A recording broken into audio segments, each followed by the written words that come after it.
Sziasztok! Most a jövő hétre nézzük meg, hogy milyen energiák érkeznek, mi az, ami esetleg érdemes arra, hogy figyeljünk rá. És most itt elmondom, hogy olvasom a kommentbe, hogy a hanggal probléma van, de ugyanolyan távolságból veszem fel, és amivel felveszem, annak az éppen aktuális napi kedve szerint jó a hang, vagy nem jó hang. Most már vettem mikrofont, azzal küzdök, hogy hogyan üzemeljem be, úgyhogy egyszer majd már hamarosan megoldódik. Remélhetőleg, ettől többet nem tudok tenni. Na, akkor viszont ez a közlemény után vagyunk, úgyhogy nekiállunk, és akkor megnézzük, hogy mi várható a jövő héten. 3 különböző pakliból nézek minden napra egyet-egyet. Szóval első napra mi érkezik?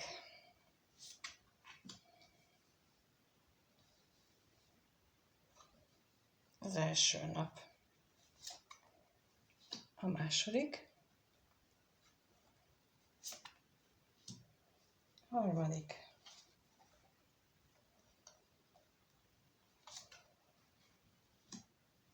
Negyedik. Ötödik. Hatodik. És a 7. nap. Jó. Következő pakliból ugyanígy minden napra.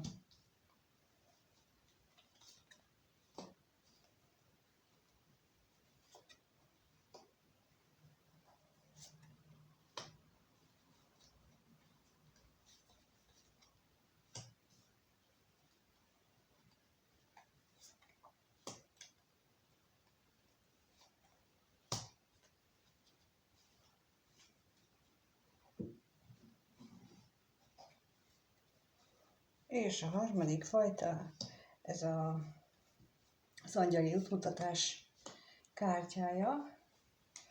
Úgyhogy ebből nézzünk, hogy miről szeretnének bennünket tájékoztatni a következő időszakra, mire számítsunk, mire figyeljünk, hogyan tudunk elkerülni, vagy jól megélni dolgokat, mert hogy itt ez lenne a lényeg. Jó, úgy látom, mindegyik látható. Jó. Akkor lássuk, első napra kijött a medve, a botok 10-ese, és az ajtó az értékek felé. Tehát úgy gondolom, hogy egy ideje már jó sok terhet cipelünk, és ezek a terhek sokszor elvonták a figyelmünket azokról a dolgokról, ami fontosak lettek volna, illetve hogy az is lehetséges, hogy olyan értékeket próbáltunk megvalósítani, vagy elérni, amelyek igazából nem is értékek voltak, vagyis nem valódi értékek, de most azt mutatják itt a lapok a medvével, a jeges medvével, hogy bár kívülről lehet, hogy ez ilyen befagyott dolognak tűnik, a mélyben ott lappanghat a tűz, és ott van bennünk az erő, hogy most kinyissuk ezt az ajtót, és meglássuk a valódi értéket az életünkben, meglássuk a valódi értéket, és a terhek, amelyeket cipelünk, azok tulajdonképpen úgy is tekinthetjük, mint segítséget, hogy meglássuk a valódi értéket, mert hogy csak rajtunk múlik az, hogy meddig cipeljük ezeket a terheket.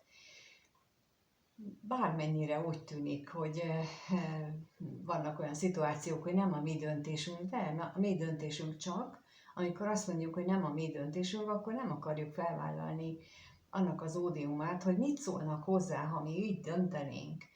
És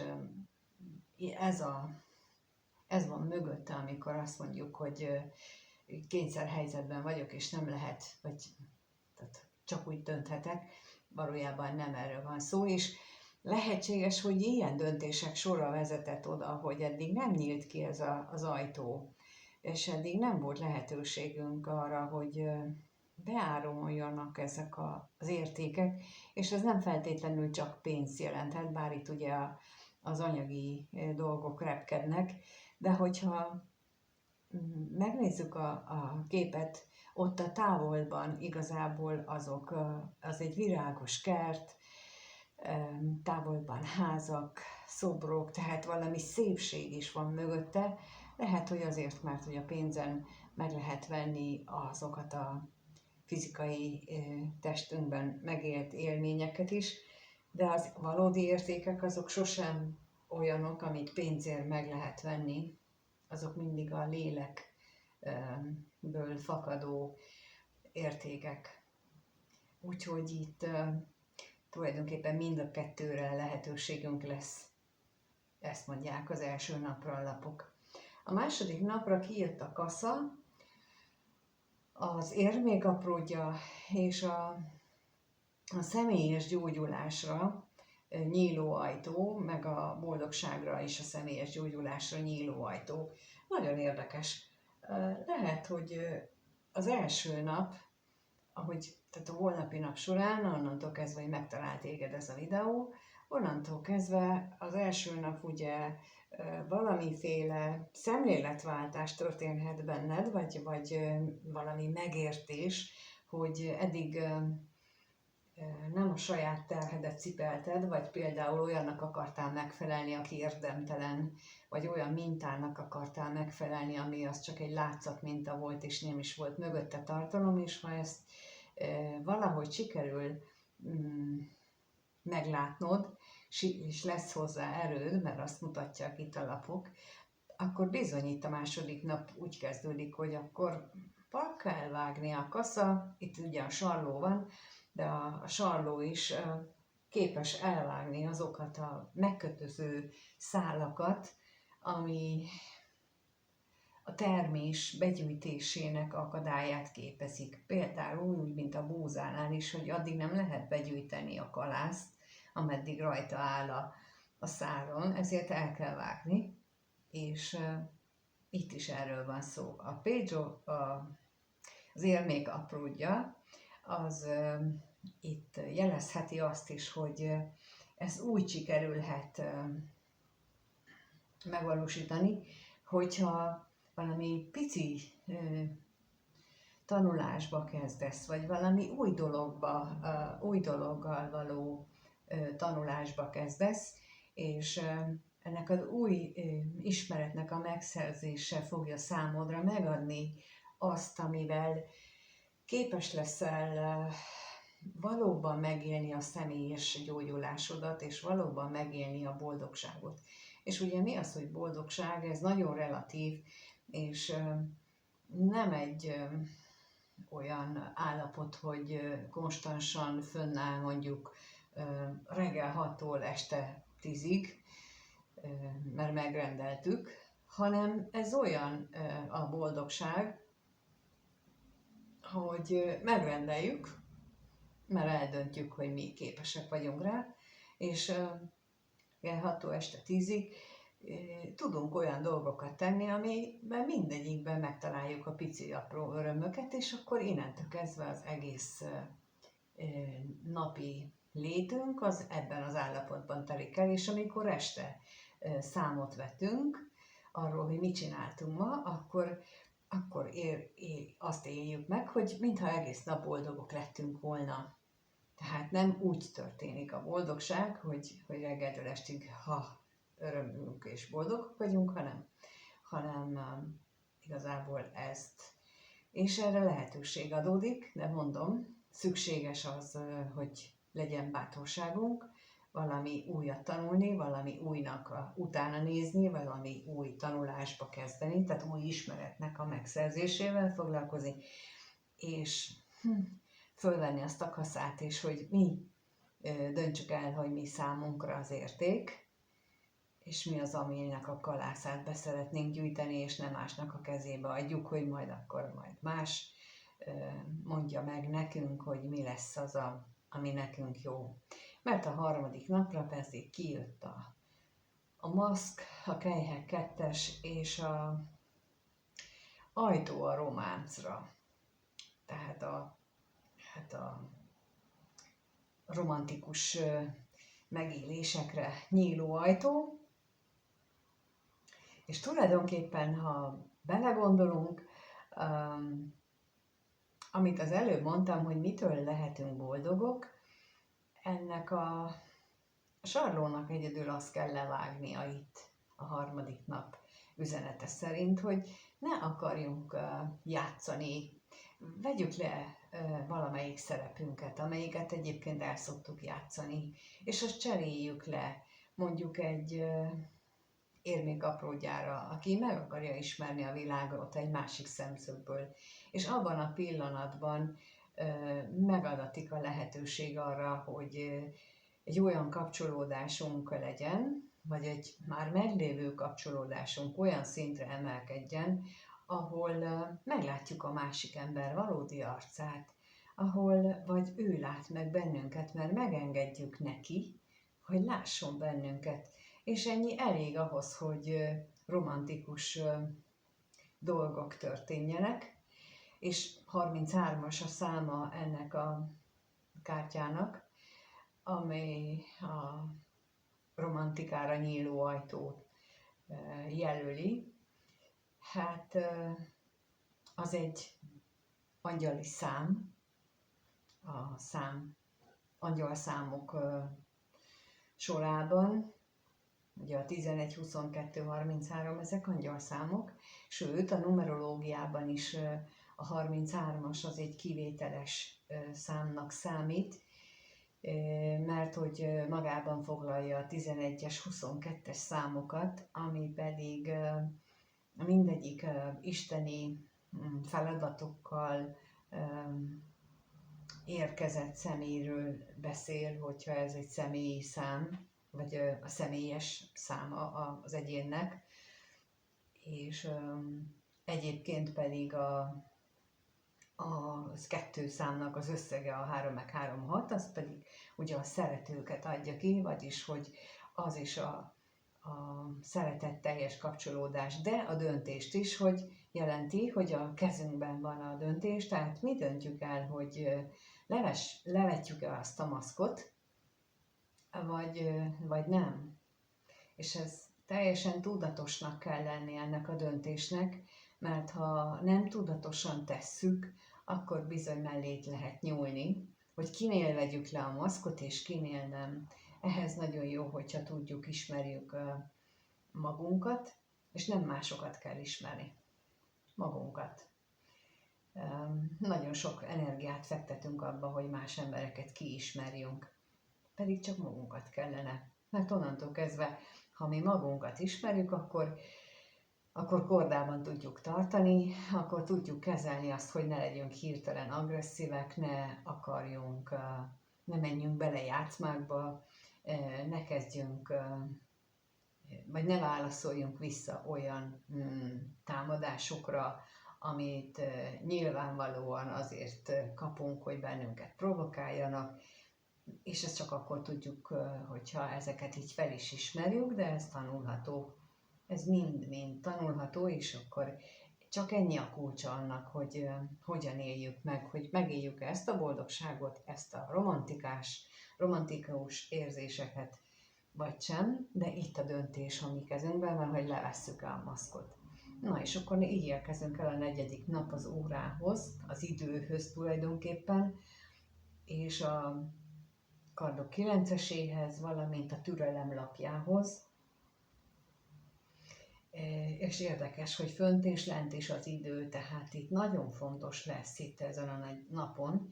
Én inkább azt mondanám, hogy próbára lesz téve a türelmünk itt a 4. napon. Álmatlan éjszakákat jelenthet a kardok 9-ese, illetve olyan megterhelést, aminek következtében a legkisebb támadásra, vagy támadásnak vélt dologra ugrunk, márpedig itt, mivel mind a két helyen így a türelemre intenek, ezért én is csak azt tudom mondani, hogy bármennyire is úgy ébredünk, hogy esetleg nem vagyunk pihentek, vagy ingerültebbek vagyunk, vagy bármi ilyen történik, vagy úgy nem jól mennek a dolgok otthon, a munkahelyen, ettől fogjuk vissza magunkat, és akkor itt, amit az előbb elmondtam, hogy önmérséklet és tudatosság, és saját magunk önismerete lesz az, aki tud segíteni nekünk, hogy türelmesek legyünk, és emlékeztessük magunkat arra, hogyha ilyen történik, hogy ez csak a pillanatnyi dolog, és elmúlik, és ez csak rajtam múlik, hogy hogyan élem meg. És akkor az 5. napra kijött a kert, vagy a parknak alapja, az érméklovagja, és a 4-es csakrával a Rafael arkangyal. A 4-es csakra ő a szívcsakrát jelenti. A szívcsakra az a csakra, amivel a legtöbb problémánk van. Azért van vele a legtöbb problémánk, mert erre vagyunk a leghajlamosabbak, hogyha a bántás vagy sérelem ér bennünket, akkor a 4-es csakránkat, a szívcsakránkat, azt úgy gyorsan bezárjuk a kapukat, és nem engedjük meg magunknak a boldogságot, a romantikát, sőt, még az értékeket sem. Tehát a 4-es csakrának a megnyitása, ez az eddigieknek a nagyon konzekvens, következetes folyamánya, a hétnek az energiáiban, úgy látom, és a park és a kert, mindegy, hogy melyiknek nem mondom, lapja azt jelenti, hogy merjük megmutatni magunkat. Merjük megmutatni, hogy mi van a szívünkben. Lehet, hogy ezt nem kell elkapkodni, mert itt a érméklovagja arról beszél, hogy ezt óvatosan tegyük, nem egy kapkodó módra, és nem akárkinek, hanem legyünk tisztában a saját értékeinkkel, és annak megfelelően mutassuk meg magunkat, de akárhol is van ennek így, ez így nagyon fontos, hogy végre kapcsolódni tudjunk a 4-es csakrához. Én azt gondolom, hogy a szívcsakrának a megnyitása az a női energiához való kapcsolódás alapfeltétele, és ezért különösen nehéz, és szerintem nagyon sok mindenki küzd vele. Én magam is még mindig, és sokszor szoktam kérni az angyalok segítségét, Rafael arkangyal segítségét is, hogy segítsen.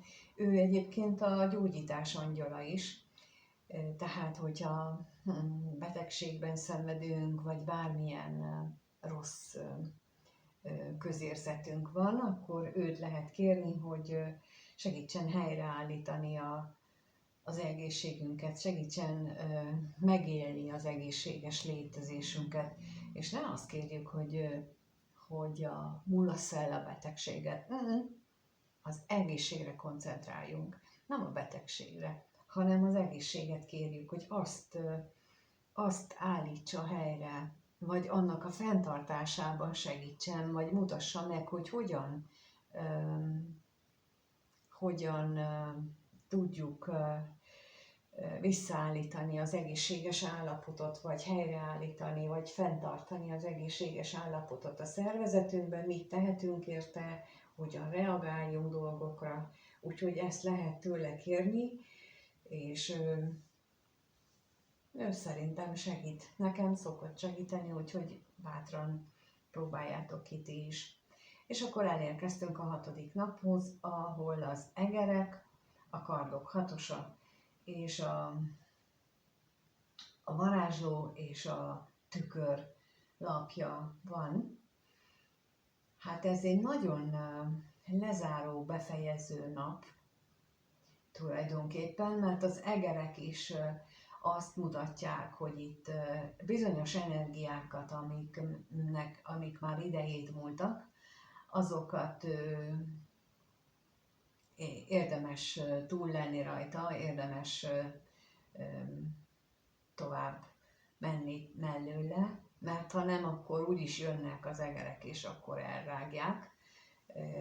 És sokkal jobb az, hogyha nem várjuk meg, hanem magunktól tesszük le ezeket az energiákat. És itt a kardok 6-ossal azt mutatják a lapok, hogy képesek lehetünk ezt meg is tenni és elindulni, mert támogató energiák jönnek ebből a szempontból is, és minő csoda, amerre indulunk, az egy sokkal szebb és világosabb környezet, mint ahonnan elindulunk. És mindannyiunkban ott van a varázsló, mindannyiunkban ott van az, aki képes megteremteni magának a jót és a rosszat is. De előtte fontos lenne a tükörbe belepillantani, és meglátni azt, amit esetleg eddig nem akartunk meglátni azt a valakit vagy valamit, akik mi vagyunk, és ennek megfelelően elindulni erre a hosszú útra. Nem érzem, hogy könnyű energiája lesz ennek a napnak, viszont nagyon termékeny, produktív, hosszú távon. Tehát az, akik itt ezen a napon majd meg tudják lépni ezeket a fontos lépéseket, nekik nagyon gyümölcsöző eredmények jöhetnek ezt követően a későbbiekben. És a 7. nap, az ugye gyermek lapja, a kardok ásza és az érmét tartó nő. És hát mit mondtam az előbb? Azt mondtam, hogy ugye hosszú távon megjönnek, bár nem is néztem rá, hogy itt ki van itt. A gyermeklapja azt jelenti, hogy egy új korszak indul a kardok ászával, egy olyan felismerésen alapuló új korszak, ami teljesen más megvilágításba helyezhet dolgokat. Lásd, itt ugye a kardok 6-ossal hátrahagy egy helyzetet, aminek már elmúlt az ideje, és itt az érmét tartó nő meg azt jelenti, hogy ha ezt meg tudjuk tenni, az egy nagyon-nagyon bőséges időszakat termő tett lesz tulajdonképpen. Ugye ez jelentheti az érmék királynőjét is így, aki mindent meg tud teremteni, és mindenből tud stabil alapokat varázsolni.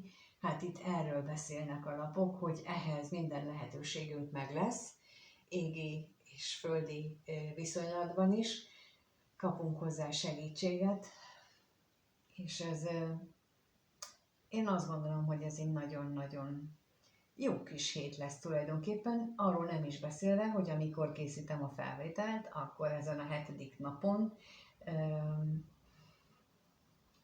napfogyatkozásos újholdunk lesz a szűzben, ami pontosan ugyancsak megint ez hozzuk le ebbe a földi síkra azokat az energiákat, amiket így gondolatban, érzésekben megteremtünk, és ha mihez hozzátesszük a szívcsakránkat, az érzéseinket is, úgyhogy, és ez a napfogyatkozásos energia, ez segít abban a kardok ászával, hogy felismerjük azt, hogy mi az, amit újítanunk kell, hogy végre ez a bőség megjelenjen az életünkben, mert hogy itt van, itt kopogtat, csak ki kell nyitnunk az ajtót. Ez az, amit látok így a jövő hétre, és amit érdemes lehet megfontolni mindenkinek, meg még amit érdemes lehet megfontolni, hogy Ikellán kapcsolódással összefüggésben találkozás az Ikellánggal workshopot csinálok. Az első a szeptember végén lesz, egy 2 napos élő személyes, amikor velem személyesen találkozhatok, és ott beszélek arról, hogy mi az, hogy Ikelláng, mikor alakult ki, milyen célja van, mindenki érintett, csak legfeljebb nem itt és most, hanem egy korábbi vagy egy későbbi inkarnációjában, de ez itt, ami itt előttünk van, ez is mind köze van ahhoz, az Ikellán kapcsolódáshoz, mert az égiekkel való kapcsolatunkból ered, és oda is térünk vissza, és erről szeretnék, vagyis hát beszélek azon a 2 napon, azt, hogy hogyan lehet például könnyebben levenni a maszkokat, például letenni a terhekből, például, hogy hogyan lehet a szívet kitárni. Ehhez technikákat is mutatok, amiket én magam is csinálok, és hát ilyesmiről szól ez a 2 nap, úgyhogy szívesen látok és örömmel látok mindenkit, aki úgy gondolja, hogy érdekli az, hogy hogyan éljük meg. Itt az elején mondtam, hogy tudatosság szükséges ahhoz, hogy tudjuk, hogy mit csinálunk. Hát én ezt a workshopot is annak szánom, hogy ezt a tudatosságot, amit én megszereztem, azt megosztam másokkal is, hogy mások is, mert nekem az a feladatom, a célom, hogy a lehető legtöbb mindenkinek örömet és boldogságot hozzak az életébe, és ezért is csinálom a videókat, ezért is nézzük meg, hogy milyen energiák jönnek a jövő héten. Úgyhogy a leírásban megtaláljátok a linket, ahol erről még bővebben olvashattok, de ha írtok egy e-mailt, arra is tudok válaszolni, és azt is ott is el tudom mondani, és el tudom küldeni. Ha egyéni kirakást szeretnétek, azt is az elérhetőség ott van a leírásban, ott is tudtok hozzám kapcsolódni, vagy velem kapcsolódni, és még sok-sok mindenben tudok mondani, mert én folyamatosan kapom az égi áldást és az égi támogatást, pontosan ezért, amit csinálok. Köszönöm, hogy itt vagytok és megnéztétek, köszönöm, ha megírjátok kommentben, hogy hogyan élitek ezt meg, mi az, amiben magatokra ismertetek ebben, hogy mi az, amit például a maszkot hol kellene levenni, mi az hirtelen akartam mondani, komfortzóna, amit nehezettekre esik letenni. Szóval ilyeneket nyugodtan megírhattak a kommentben, mert akkor legközelebb éppen erről fogok beszélni, az is lehet. De valahol az így, mint igény megjelenik, akkor én arra tudok reagálni valamikor később, úgyhogy ezért is jó, ha megírjátok. Köszönöm a lájkot, a feliratkozást, és mindenkinek minden jót kívánok. Sziasztok!